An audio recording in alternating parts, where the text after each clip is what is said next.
Welcome. Thanks for having me. Yeah, thank you so much for joining us. As I said, this is a new venture, the Seed Your Head podcast. And I just was so excited to run into you guys out there and learn a little bit about your background. So I'm excited to have you in that chair. Thanks for having me. So, before we get started, let me just introduce yourself, tell me who you are, and tell me about number 9. Okay, so my name is Ben Smith. I am one of the founders of Coastal Cultivars, which is an outdoor grow based in Massachusetts down on the South Coast. It's a project we developed from scratch, and as an end product, we sell the number 9 sunflower collection products, which is all of our sun-grown flower-based products as cultivated. Where'd you get the name? What's number 9? So number 9, Delta 9. Got it. So Delta 9, we kind of wanted to go with a kind of a marketing pitch, kind of was like an old school, maybe like cigar look to it. Okay. So yeah, I'm feeling it. One of my other founders, Pepe, he's from Mexico. He lives in Miami.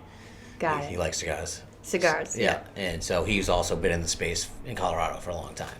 Oh, okay. So nice. he brought a lot of that with him. So Are you from here? Are you from Mass? I'm from Mass, originally from Situate. Okay. Lived in Colorado, California, all the different places. Came back. Lived in Boston for a while. Now I live down the South Shore in Hingham. Oh, okay. That's a pretty area. Pretty area, yeah. I used to be in Squantum, Waterfront. waterfront. So you guys, how long? What season is this for you? This is your So this is our second we season? just finished our second outdoor harvest. So we cut the first tree on our property on September 21st of 2020. Okay. So we're about 2 years old now. And how much? What's your canopy? So we have a tier 11. So we have a 100,000 square foot canopy. So the max canopy you can have in Massachusetts. And are you growing that? Oh yes, 100,000 square feet. yes, Wow. yes. So this current season we did 4,200 plants. Wow. Probably right up, right there at the canopy. So, and that brings you in a good year close to 5 tons of product. That's wild. Yeah. And so you have how many strains you growing out there? So this year we did 6 different strains. 7 this year. Last year we did 10. This year we kind of focused more on some of the ones that did well, that liked the environment. Okay. Outside you got to be a little tighter on that. Which ones behave here. Can't get distracted by all the cool names and all the different things you want to do. It just kind of goes with ones that can handle what's going on. Right. You need hardy, disease resistant. Disease resistant photo period's a big thing for us. So on the outdoor side, so I'm looking at when I'm picking genetics, I'm looking at length of flower time. Right. Because flower is the end of it. So ideally, I'm looking for a lot of 45 to 55 days, and then we'll maybe run 1 or 2 that are 60s and 65s. But that's putting us up into you don't want to be out there getting close to Halloween. Yeah. You never you know. have a real cold night. You can have, and that's when plant flowers are set. It's too much of a risk. Remember that blizzard, that Halloween blizzard? Yes. Yep. 2 years back? Yep, that cost me some plants in the Yeah. past. So yes, we're very, spring and fall in Mass can be tough. You don't want to go out as early as people think. Right. I've had frost after Memorial Day.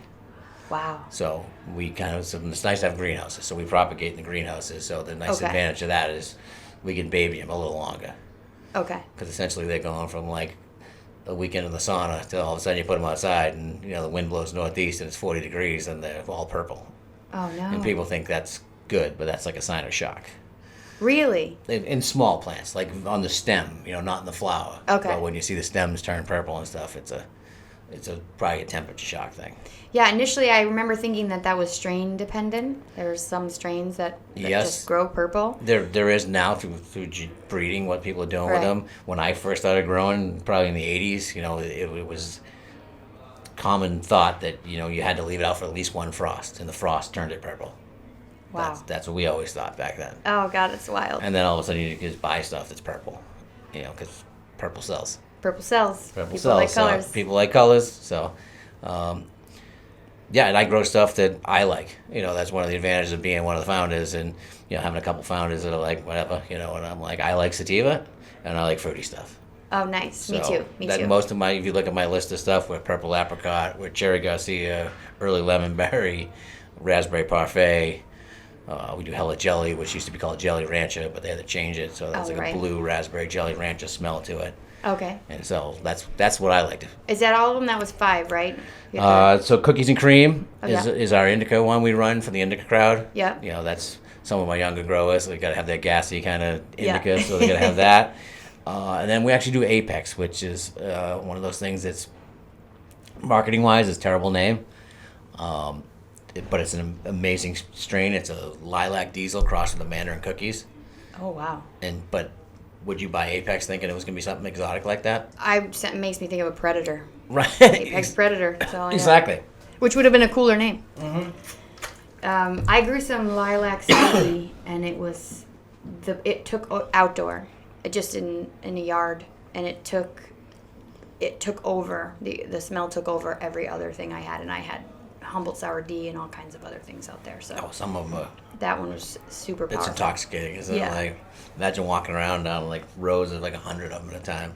With Yeah. the summer breeze coming in, you're just like, Ah. yeah. Yeah. Yeah. All right, especially coming from a background of indoor cultivation, which I always found to be a really stressful environment, even though people were really interested in, it feels so, euphoric in here, and to me it just seemed really stressful. It's like the lights were bright and the whirring of the HVAC and just the opposite of being in Seemed like pharmaceuticals, didn't it? Yeah. Yeah. Yeah, it was rough. So, speaking of backgrounds, I was talking to, number 9's here. You guys have a pop-up here at Seed today. We are at Seed Dispensary in Boston and also the Core Cannabis Museum. And I was really interested to learn about you personally and your background and how you got into this. So, can you tell me a little bit? I know it sounds like you were in the underground of this and then went on to school and kind of got diverted, and you're back again. So can you take us through that story? Yep. So family's always gardening. Dad and mom always did gardening stuff, so I always knew how to grow stuff young. And of course, came to high school. I was from the '80s, so started growing weed probably when I was like 14. What'd you grow? Just some seed I got in a Just bag. regular dirt weed seed bag? We didn't have names. It was weed, right? It was weed. It was nothing else. It was occasionally it was Indo. It was like, but it was just weed. Grew out in the woods. It was never took. Didn't know if they were male. Didn't know the difference between the male and you wanted the female plant. Didn't know any of that stuff. So I started doing that, and then I started doing landscaping as a job in like summers and whatnot, and learning more about growing stuff. And then it's like, it came to time to go to college, and it's like I can go to school for plants. Like that'd be cool. I'll go to horticulture school and learn all about that. Little did I know when I got there, how much science it was, and it's being in a lab all day long. But it's stuff that that was I don't know how long ago, but you don't forget it. And you went to UMass Amherst. So I went to UMass Amherst. So the Stockbridge School of Agriculture was there first, and they built UMass around it. Okay. So, oh wow. And it's that a was two-year program. So I went there for a course called Landscape Operations, which was a lot of horticulture and stuff. And it was only a 2-year program, and it was like I didn't learn enough. So then I went on to the Plant and Soil Sciences School. Okay. And got a BS in plant soil science. Oh, this is gonna be great! You're exactly a BS in plant soil science. Yes, you just were poof magically appeared when I needed you. So eventually, I think my parents thought I was going to school to be a landscaper, but in the back of my mind, I thought weed was going to get legalized. Right. And this would be a cool thing to do. I'll do that eventually. So, went to school for it. Started growing some, here and there, during while I was landscaping. Yeah. Doing that, and did that for like 4 or 5 years, hoping it would get legalized. And then I turned 30, and it's like I need to get a real job because this doesn't seem like it's gonna be legal soon. So one of my roommate's friends from UMass was in the finance industry, and he's like, "Well, come work here. We need bodies." And I said, "Well, I went to plant school." Yeah. I literally took like one accounting class. Doesn't matter. I'm the boss. Like, it was like, oh yeah, I'll do that for a little bit, and I think that turned out to be 13 years. Oh wow. Yeah, 13 years, and at one point we specialized in biotech research. Is how we drove our finance business. So finding cutting edge drugs beforehand and just listening to all these either people pitching drugs or saying how they produce these drugs. I was just thinking all the time, like, I could do this with weed. Like, this is much better product for human beings. It can be done as plants. We can do it this way and just kind of think about it. And then I started to see like these big farms starting to happen when California became legal in the West Coast and then Colorado, and you got to see these things become legal. And it's like, this is actually getting close to reality. And then Massachusetts started doing the licensing process. And I was like, I'm going to get involved in this. So then luckily for me, I have one brother who went to the University of Colorado, but never came back. And he was on the fringe of the legal business out there. And so he's like, all these guys want to go to Massachusetts. So you might want to leave finance and start helping them find locations. And Right. that's how I originally got into the cannabis business, was going door to door, town to town. We allow these projects. Yeah. We allow these projects. And so being from horticulture and being from finance, I could talk to them on the horticultural, like, yes, it can be done. Financially we have the backing, and this is how it could benefit the town. Well, not just the horticulture and the finance, but also having that background in biotech and understanding pharmaceuticals, you really have like a really great triumvirate of And being a local, expertise. because most of And the being companies, local, yeah. most of the companies, as you know, doing things in Boston, if you're not a local, like, Oh yeah. yeah, so you're not trouble. like from around here. So I had people from Colorado and Phoenix and Maryland all want to do projects here. So like, oh, you be our boots on the ground. Exactly. And so I went, met with Marty and all the city councils around here and half the towns, this side of 495, trying to Yeah. find a place when I pitched the project to them. And they'll be like, "What are you talking about? Outside? No, you're crazy. No, the whole town will smell. We can't do it. This and that." And I actually started in Western Mass, by UMass, because I figured all those farming towns, Right. they'll be in. They'll let me do this. Nope. Nope. Yeah. Nope. So then that's how I ended up in Wareham. Tell me about your mad professor here, Dr. Graker. So Dr. Kraker, he kind of specialized. He was an extractor long before extractors were cool. Okay. So he's growing plants for the terpene profile to extract for medicinal, used as just traditional medicinal herbs, like lavenders and what like that. And obviously that cannabis is right there. But legally at school, he could do all the experiments with different herbs that are okay, I guess, that the university wouldn't lose their federal grants by messing around with. So, like I told you earlier on, like, I thought I went to plant school because it would be easy. Yeah. And you meet people like Dr. Kraker, and I had this other Dr. Julius Fabos, who was like a Hungarian, like, mad plant scientist. Like, you could barely understand him, but, like, they knew the whole, you never knew how complex the plant was and how organic chemistry worked and everything happened and then after spending 2 years with these guys, you like kind of look around the world like, oh yeah, all these things, now I get it. Yeah. Now they happen, like from fertilizing a plant, there's more to just getting fertilizer out of a bag and putting it on a plant and go, okay, it works. I mean, they like to make it seem like that's that easy, but you want to make that happen for the plant, and what that happens is through chemical reactions. So things that are in the soil and things you can add to the soil. And sometimes you need to make it available. It's not available to the root zone. It's Yeah. almost like the cannabis in your own body. It's bioavailability to us of compounds for Right. us and also for plants. For plants. So exactly. So you can put stuff into the ground and keep putting it in and then wonder why the plant's not reacting. It's because the catalyst to make it release and interact with the plant itself hasn't been added. Yeah, and so let's go ahead and get into your background. You mentioned you have a BS in soil science. Yes. And as I was telling you earlier, we have the museum here. The exhibition here is called American Warden, and that is really an exploration of incarceration in America against the backdrop of prohibition, right? So what prohibition has done to people.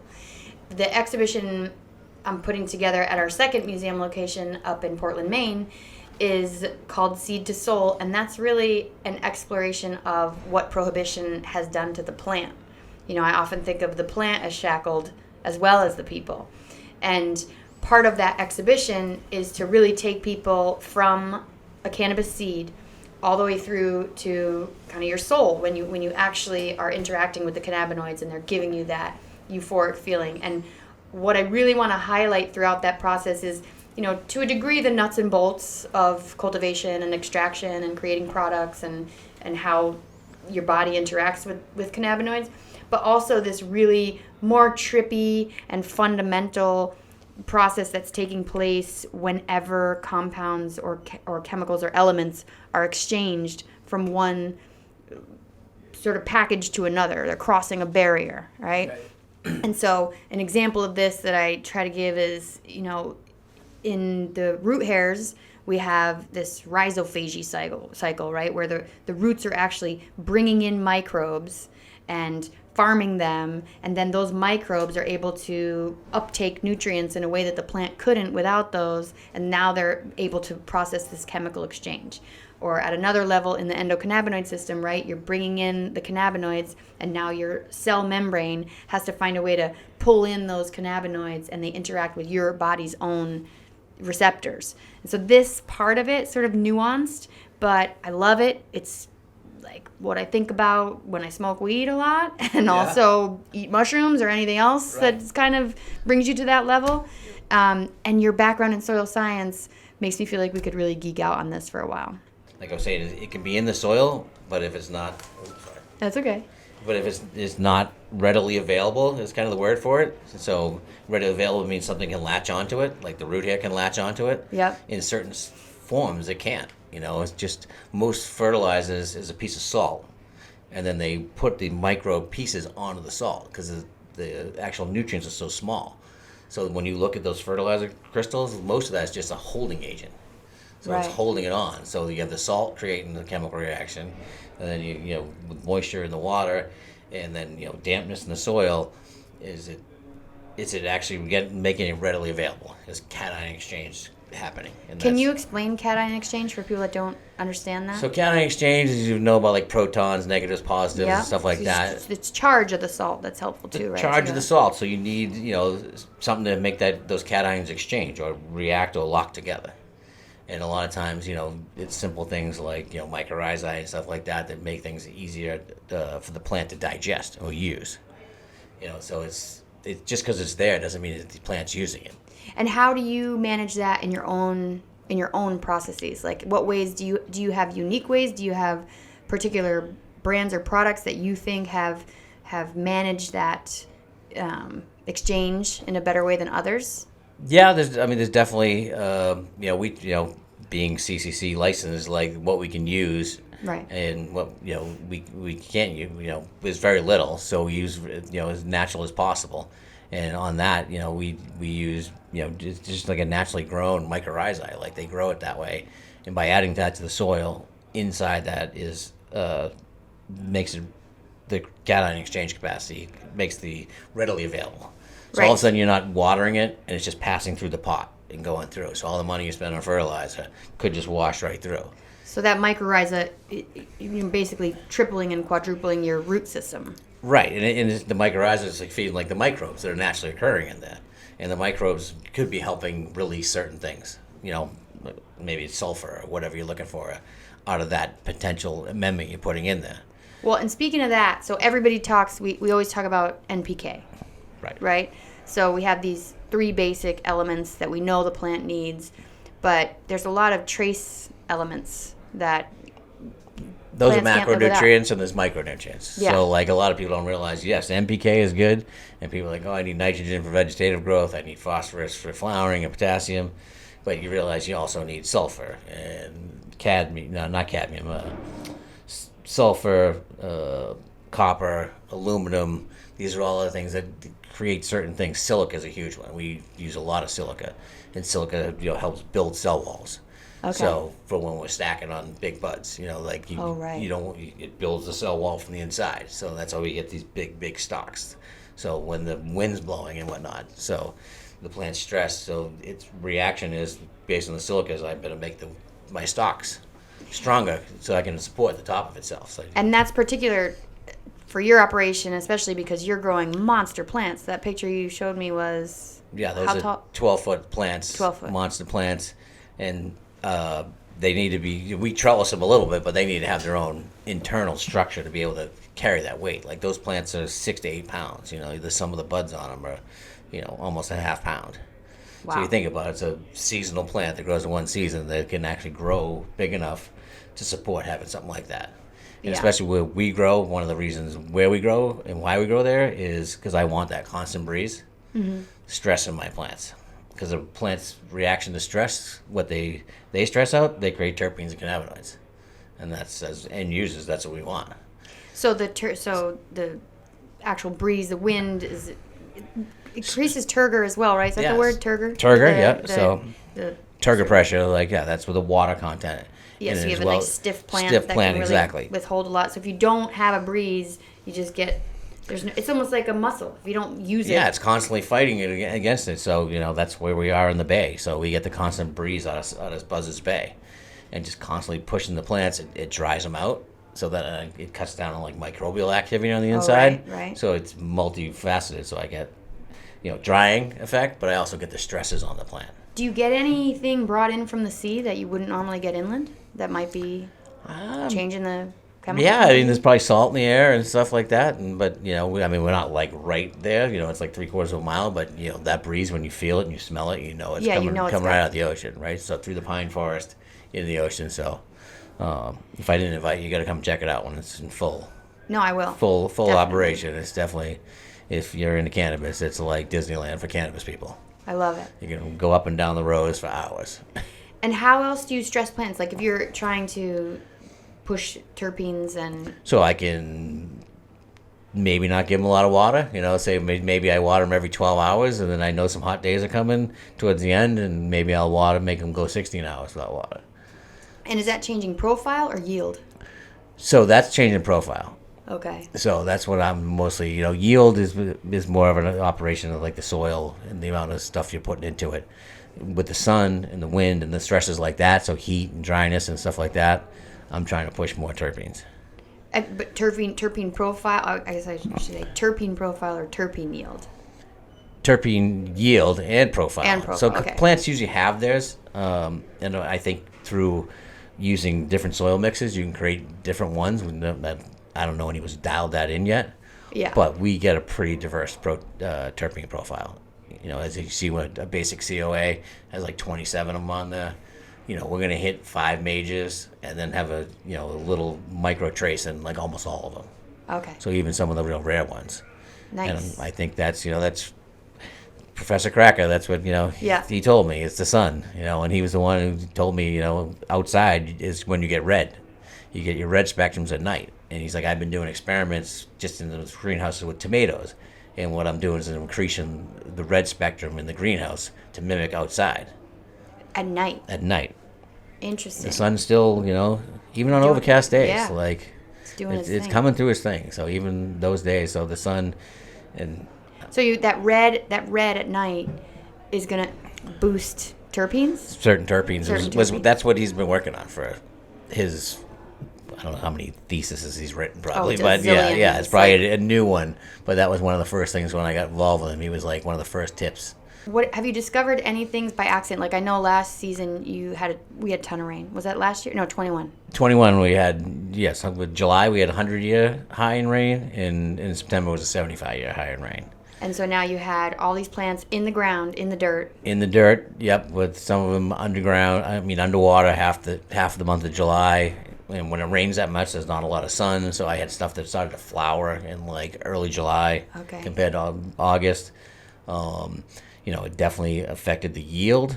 I definitely got some of the best smelling terpene profiles and TAC numbers straight out of the ground there, in the 30s in our first season outside. Wow. Just due to the ones that were stressed but weren't underwater. It was really... put out some really nice cannabis. Yeah, and what do you think, like from a plant science perspective, why is the plant overproducing these things or producing them at such a rapid rate when it is stressed? Like what's the equivalent for us? I know terpenes can be it's almost like inhibitors. What are we endorphins? It's almost like so terpenes can do that, so that they're inhibitors. Like we produce endorphins and stuff like that when we're in fear and stuff like that or stress like that. So yes, like a lot of terpenes is to keep predators away. Right.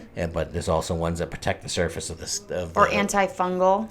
Antifungal. So if you got with all that rain, were you facing like root rot? We had it all. We had root rot. We had plants rotting at the top. So we probably made it through the season with 25% what we started with. Ouch. Ouch. because we didn't want to go to the market the first year with anything that was like suspect. So it was like, Right. That must have hurt.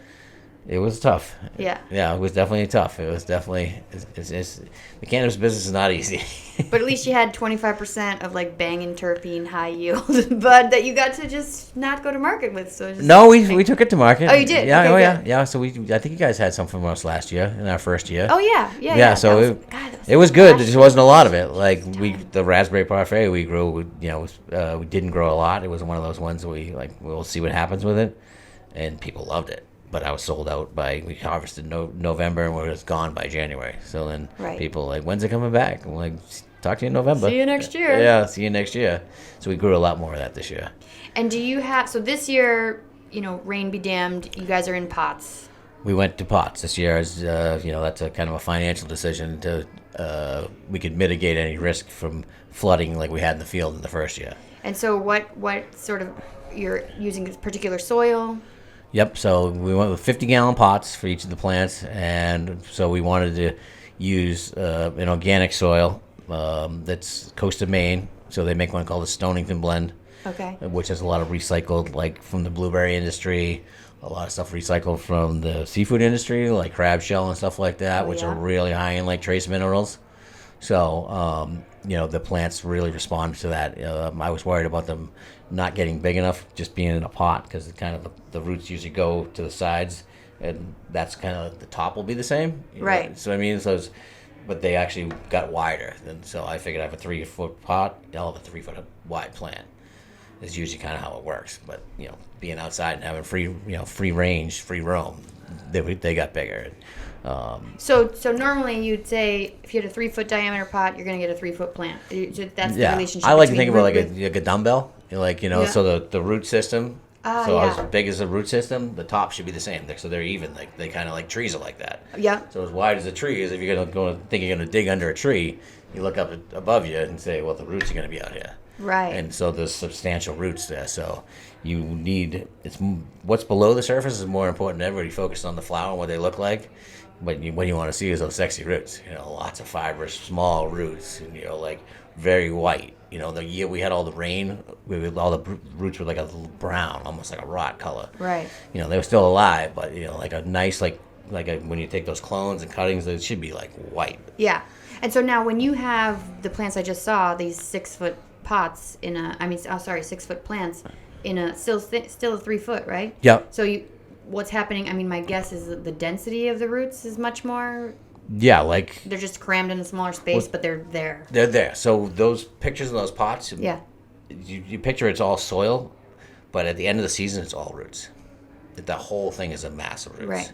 It's eaten. They devour everything, every nutrient. Like they take it all down, and people when we pull it out of the pot, it comes out as this one big slug, and it's most Very of the little dirt's dirt. gone. Wow. The roots have taken everything.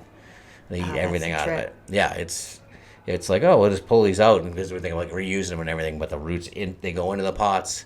When they sit on the ground like that, when we started to stress them, they reacted. They'll push right through the pots, and go into the ground. What? Right through the pots into the ground. What is the? They're looking for water because we're okay. not giving them water. So Are I'm you making in them like work. plastic pots or felt pots? What are you? It's like a organic hemp material kind of pot, like a felt Okay. pot, but like yeah. Okay. But it's you couldn't put your finger through it, but the plants can go right through it. Oh, they're wiggling and squirming their Right, way so right that's through there. they should be spending most of their lives looking for water, so their roots should always be stretching. And so I was worried in the pots they just bound, and when they pop out above ground, roots is there. I forget the process, but as soon as they hit oxygen, like they die. That's why you don't see a lot of roots sticking out of pots. And because they're like, this is a dead end, let's go back down. Go back down. So Yeah. then they go back down, and then they go into the ground. So like at the end of the year, we have to really work to get the pot back Work them off the ground. Oh, I love that. Yeah, I mean, now that I think about it, every time I am growing in felt pots, you try to pull that root ball out, and it's just... Yeah, it's like mass, and Yeah. it's almost like I'm not really going to use this pot anymore because it's No, attached you to the can't. sides, or it's going to take you 3 hours to free it up. to deal with it. All right, 3 hours of my time, or another $9 for a pot. Yeah, exactly. Right.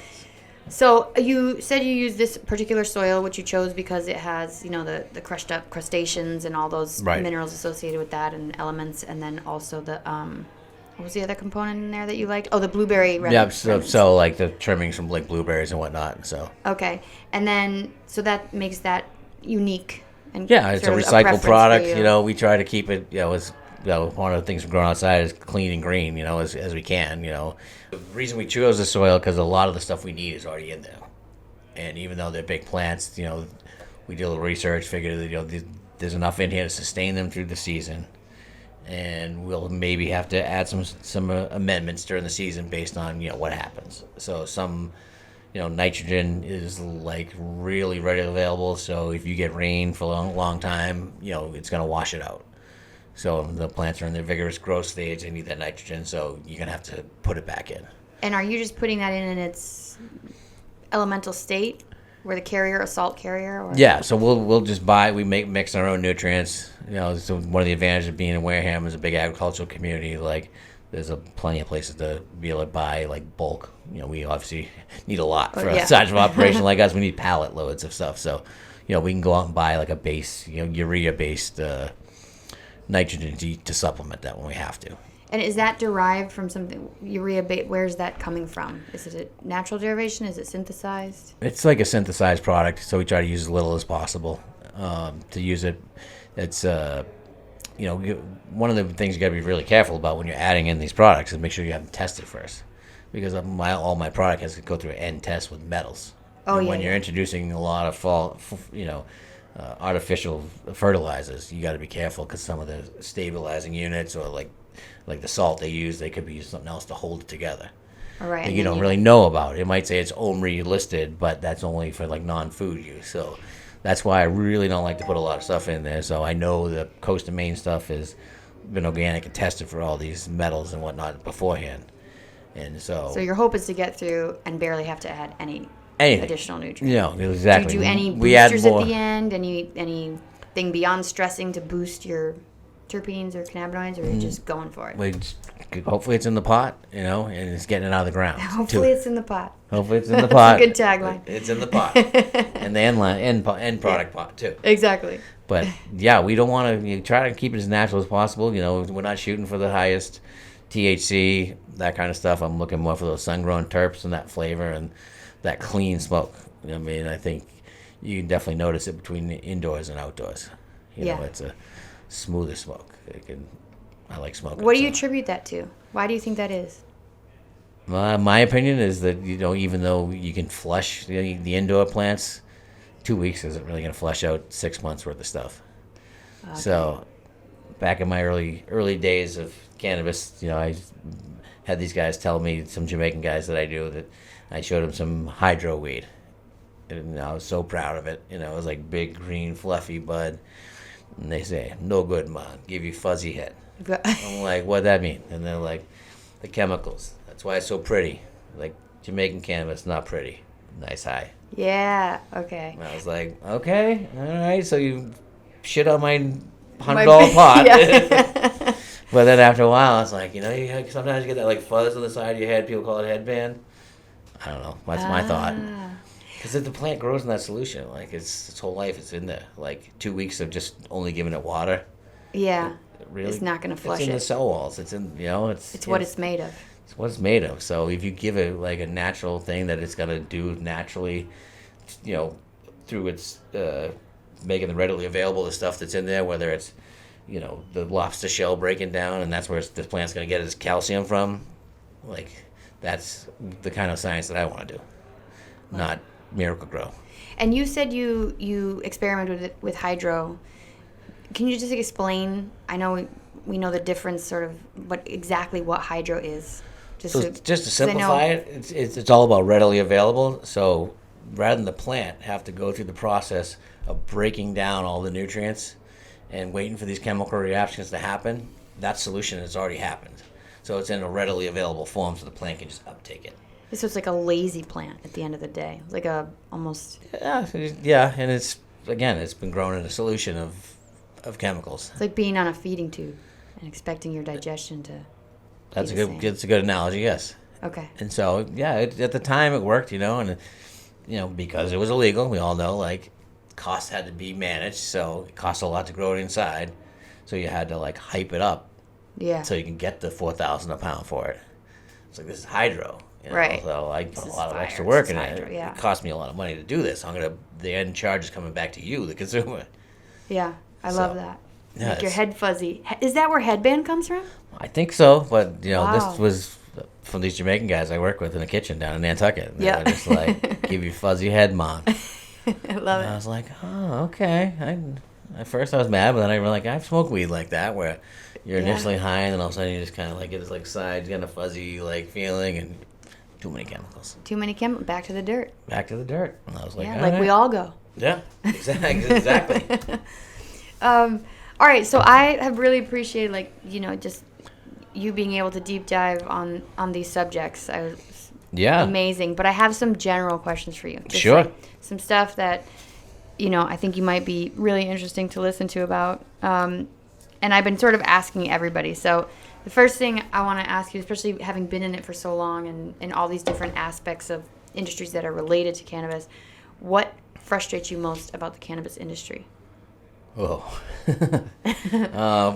the government regulation and just as time waited, like when I went to Wareham to ask them about doing this crazy project, they said yes at the first meeting in probably 2018. And, all on board, we want to do this. And it's still, I didn't actually start the work, till September of 2020 with a town that totally wanted it. Yeah. And it's like they say it's up to the town. We're just not going to get in the way, but we're not going to give you the paperwork to get started. So Yeah. So outside of that and, just the rules and all the stuff it's a plant. Yeah, I tell this story all the time. When I was in biotech, I had to work with some radioactive materials, and it was easier for me to handle the compliance for those radioactive materials than it was for me when I started in cannabis. Yeah, it's Just like less regulation, and this is stuff that could just blast through human tissue Right. from way back in the cabinet, oh yeah. and just it's outrageous. So I'm with you. So that, and then still just the whole stigma to it. The whole stigma still associated with it. I think what are we in year 5 in Mass Yeah. with legal adult use and no issues. And people still, oh, that's weed though. Yeah, they can't wait to see a problem. Yeah, they're like, oh, really? Well, I'm like, you're drinking, right? So that it's the same deal. You got to be 21. Like, it's the same now. Like, why can't it be on every commercial on a football game, That would be nice. right? And so people they have a choice. Yeah, and You just know. so much less harmful to your health too than Oh. alcohol if we're going to go down that road. Right? Yeah, we go way down that road. Yeah, Like, actually good for you. So yeah, good for you. And all kinds of to hear stories about people, what it does for them. yeah, You know. mentally, physically, spiritually. Mentally, physically, yeah. It's good to, stress is a big killer. So, like, be able to get away from the phones and everything and just kind of relax for a couple hours a day Yeah, and do stuff. Go for a walk, smoke some weed, go walk in the forest. speaking my language. It's simple things, Go right? walk in the weed fields. Go walk in the weed fields. That's definitely, you can't smoke in the field, though. Yeah, no smoking in the fields. No smoking in the field, but you can smoke nicotine out there, but you can't smoke the product you're growing. Oh, it's wild. But yeah, just those frustrations. I mean, but it has gotten here. I never thought I'd really see it in my day, like billboards and Oh yeah, all that kind of. So we wouldn't let them stop us. We kept going. I had a lot of people like, no one's ever gonna let you do this project. and they did it. They did. It just wouldn't take no for an answer. Just kept going town to town until you find someone who do it and then the first year, it rains wherever. Oh, I know. It's brutal. Yeah, brutal. And it's like, well, I'm just stubborn. I'm going to keep going. I'll do it again and see how it goes. And then the next year, it's perfect weather for it. So, Love it. and now it's, I've been able to get it, through seed and lots of other people who have faith in, what I do, get it out to people and, convert people. Like, sun-grown cannabis is a legit deal. No, and like, we love it. We get great reviews, great response. Everybody loves it. We want more. Yeah, awesome. I'll keep growing it. There you go. So what piece of misinformation in regards to cannabis do you think is most damaging? Oh, the whole like gateway drug, that kind of thing. They taught to all of us as kids, that, like you said, it's more damaging, than nicotine or alcohol and all these things. So that kind of misinformation, it's just like, where do you get started? Yeah. the propaganda was really good. It's the generation above mine is like Terrified. terrified. I think it's heroin. Oh yeah. They're like Well, it's in the same class. it's in the same class. They're like, you could eat this whole bag of pot right here and nothing's gonna happen to you. Yes, you will not die. You will not die. You could eat it for a week and not OD. Yeah, it might Oh, it's be weird. uncomfortable, but Yeah, you yeah. will not OD. Yeah, you might be sleepy. You might, and there's definitely things. I mean, as we know, you can create some pretty strong products with this. Yeah. But we know, through bud tender education, like, because there's so many people that are still new to it. Yeah. Like, but here not as much, but when I do pop-ups someplace, I say 50% of the people, well, it's my first time in one of these places, and they're still like. Yeah. Oh, Like, I no feel one's like gonna they're doing arrest something you. wrong. Yeah, no one's gonna arrest you. And like, I'm like, just ask the people and be careful and be realistic on what you want to try. And slow. Low and slow. Like if they mention concentrates, walk away. Yeah. No. I was your just first talking time- to a nurse. I had the woman in here. She was saying that one of her patients got sent home from a dispensary, like a grandma knew, with a rig. And she walked her back to the dispensary and was like, "You're returning this." Right, and you This should lay is this person ridiculous." off. Yes. Yes. Yes, my father-in-law, who was one of the biggest, and then he had back pain in his older age, and he's like, maybe I'll try that stuff. And I'm like, go and get some RSO, and tell him what and let him know what you do. And so they sent him home with not RSO, but like a dablicator. Oh my God. And so rather than getting a little rice piece of RSO, Yeah. he dispensed like a gram to himself. Oh my God. It was Blasted. hilarious. It was hilarious. Yeah. He just blasted. Who did no pain. Yeah, no pain. He was having a great time, but his family's like, look what you did to him. Like, Oh my God. Okay, so I have one last question for you. all right. And it's sort of just personally, I want to know this. Having the museum has been really interesting for me. It's a lot of different perspectives and outlooks, and not limited to the cannabis industry, even or cannabis at all. What's your biggest sort of societal rant these days? The thing that you think is sort of really plaguing us as a society? Oh, geez, well. Just show my age, like, I don't know, like, just your youngest generation is just out of touch with the planet. Constantly looking at the phone, like, just like you said, get out, get your hands dirty, get out in the forest, kind of see everything around it, feel, the planet, be out there and see it. They're just not doing it, like constantly doing this, or even if they're outside, they're not even paying attention to what's happening to them around. Yeah, they're like hydro plants. Yeah, the hydro plants, exactly. It's like a bot, like kind of cruising around.